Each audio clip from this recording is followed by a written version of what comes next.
Hi! In this video, I'm going to talk about one of the boxes in the Toulmin argument model, backing. Backing, as you remember, is the theory that justifies the warrant in your argument.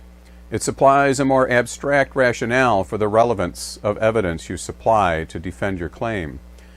For example, if you claim that current police practices unfairly discriminate against blacks, especially black males, such as driving while black, and being unjustifiably pulled over at a greater frequency than white males, your evidence would include statistics and stories of such police behavior.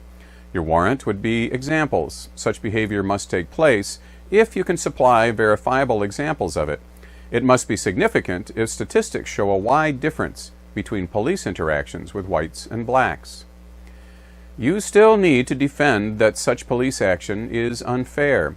This turns on a definition of fairness, that everyone should be treated alike, regardless of gender, age, or race. Since that is not the only way to think about fairness, you would need to define it if you want to persuade anyone who you expect will disagree with you. You might consult a dictionary, but it might be more persuasive to quote the Declaration of Independence, that all men are created equal. The Declaration has more impact since it was one of our founding documents. You close the loop by quoting Aristotle's insistence that like things should be treated alike. Since we are equal, we should be treated the same. You might quote Martin Luther King or other civil rights leaders in our history as well to support your definition. Your argument hinges on this definition. Black males are being treated worse than white males by the police. You have verifiable facts to back up your claim that the situation exists, including personal stories and statistics, and you assert a definition of fairness that has served our collective conscience for over 200 years. Your argument might conclude with a discussion of proposed actions that would stop the police behavior. Definition is an important way to frame any argument that depends on evaluative judgments of fairness, goodness, advantage, praise, or criticism. Definition supplies a standard by which your warrant is judged.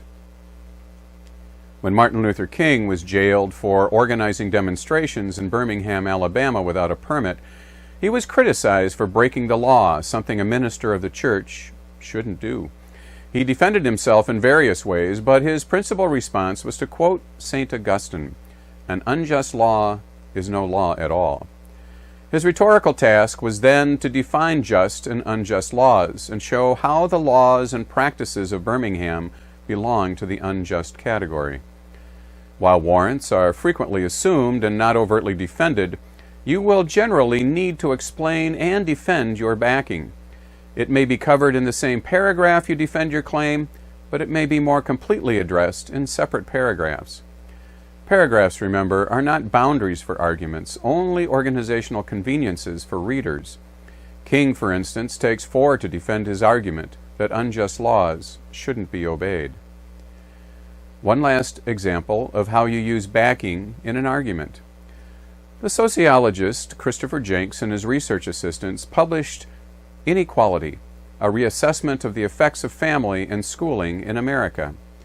In it, Jenks not only examined the factors contributing to economic equality in the United States, but made a judgment about the importance of that equality to the country.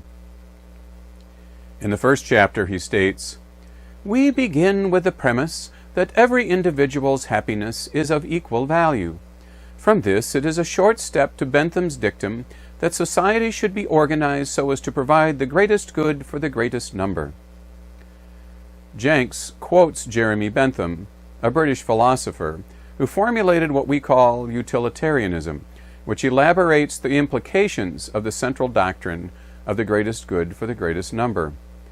By using that as his yardstick, Jenks is able to evaluate the causes, effects, and various public policy options for reducing economic inequality as it relates to family and educational background. The backing of the greatest good for the greatest number argues, contrary to the reasoning above in Aristotle, against absolute equality in a number of cases. Insofar as schooling is an end in itself, then the Benthamite principles imply that those who want a lot should get a lot, and those who want very little should get very little. The same is true of knowledge and cognitive skills. People who know a lot generally value additional knowledge and skills more than those who know very little. This means that insofar as knowledge or skill is valued for its own sake, an unequal distribution is likely to give more satisfaction to more people than equal distribution. Jenks establishes his theoretical foundation without having to re-argue Bentham. If the reader isn't familiar with the philosopher, she can find out on her own. Furthermore, Jenks is explicit about his ethical starting point, Bentham's law, and the backing for his argument. Definition is more important than most college students realize. All too often, they simply assume the truth of their own premises and conclusions without a coherent set of principles. Often those premises, which include definitions and other forms of backing, are inconsistent with each other, not to mention the conclusions they derive. Why one thing is good and another isn't requires thoughtful justification. A simple rhetorical solution is to borrow the coherent premises and conclusions of someone better known than you are, ones you agree with. Understanding what others have written about such things informs your own judgment and presumptions, and your use of prior thinkers can enhance your ethos. It's just another instance of how background knowledge informs and shapes your thinking, and therefore your writing. And it all comes into play in the backing you supply your argument. That's it for this edition. If you found this video informative, please like and subscribe to my YouTube channel below. You can find workbooks to practice your writing skills at Amazon, and my blog through the links that follow. Thanks for listening.